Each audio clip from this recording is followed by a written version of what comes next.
മാന്യസദസ്സിനെ വന്ദനം. ജൂലൈ 16 ആഗോള കത്തോലിക്ക സഭ പരിശുദ്ധ കർമ്മല മാതാവിന്റെ തിരുനാൾ ആഘോഷിക്കുന്ന സുന്ദര സുദിനം. ആദ്യമായി എല്ലാവർക്കും പരിശുദ്ധ കർമ്മല മാതാവിന്റെ തിരുനാൾ ആശംസകൾ. 1251 ജൂലൈ 16 വിശുദ്ധ സൈമൺ സ്റ്റോക്കിനോട് പരിശുദ്ധ കർമ്മല മാതാവ് പ്രത്യക്ഷപ്പെട്ടുകൊണ്ട് പറഞ്ഞു, സാഹോദര്യത്തിന്റെ അടയാളവും രക്ഷയുടെ അച്ചാരവുമായ ഈ ഉത്തിര്യം സ്വീകരിക്കുക.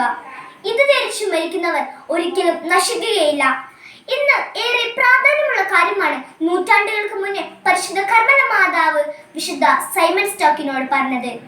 ജീവിത വകൃതയിലും സുഖലോലപതയിലും മുഴുകിയിരിക്കുന്ന ഈ ജനതയോട് പരിശുദ്ധ അമ്മയ്ക്ക് അതുതന്നെയാണ് പറയാനുള്ളത്.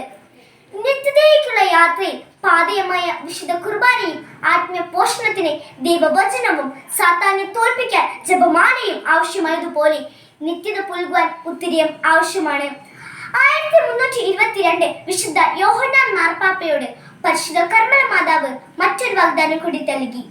ശനിയാഴ്ചകൾ തോറും ശുദ്ധീകരണ സ്ഥലത്ത് ഇറങ്ങിച്ചെന്ന് ഉത്തിരം തിരിച്ചു മരണമടഞ്ഞവരിൽ ചില വ്യവസ്ഥകൾ പാലിച്ചവരെ മോചിപ്പിക്കും. പരിശുദ്ധ കർമ്മല മാതാവിന്റെ തിരുനാൾ ആഘോഷിക്കുമ്പോൾ നമ്മൾ ചിന്തിക്കണം, പരിശുദ്ധ കർമ്മല ഉത്തിരം നാം ധരിക്കാറുണ്ടോ? അമ്മയുടെ സംരക്ഷണത്തിന് നമ്മെ തന്നെ സമർപ്പിക്കാറുണ്ടോ? സ്നേഹമുള്ളവരെ, ഓരോ തിരുനാളുകളും നാം ആത്മീയമായി വളരാനുള്ളതാണ്.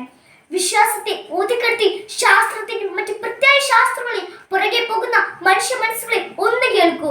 പരിശുദ്ധ അമ്മയെ മാറോട് ചേർത്ത് ജപമാല മണികൾ കൈകളിൽ കൊടുത്ത് പരിശുദ്ധ അമ്മയുടെ മാധ്യസ്ഥം യാചിച്ച് മുന്നോട്ട് പോകൂ. നിന്റെ ഉദ്യമങ്ങൾ എന്തു തന്നെയായാലും അമ്മ അത് സാധിച്ചു തരും. നമുക്കും അമ്മയെ പോലെ സ്നേഹത്തിൽ വളരാം. ഒരിക്കൽ കൂടി പരിശുദ്ധ കർമ്മല മാതാവിന്റെ തിരുനാൾ ആശംസകൾ. നന്ദി, നമസ്കാരം.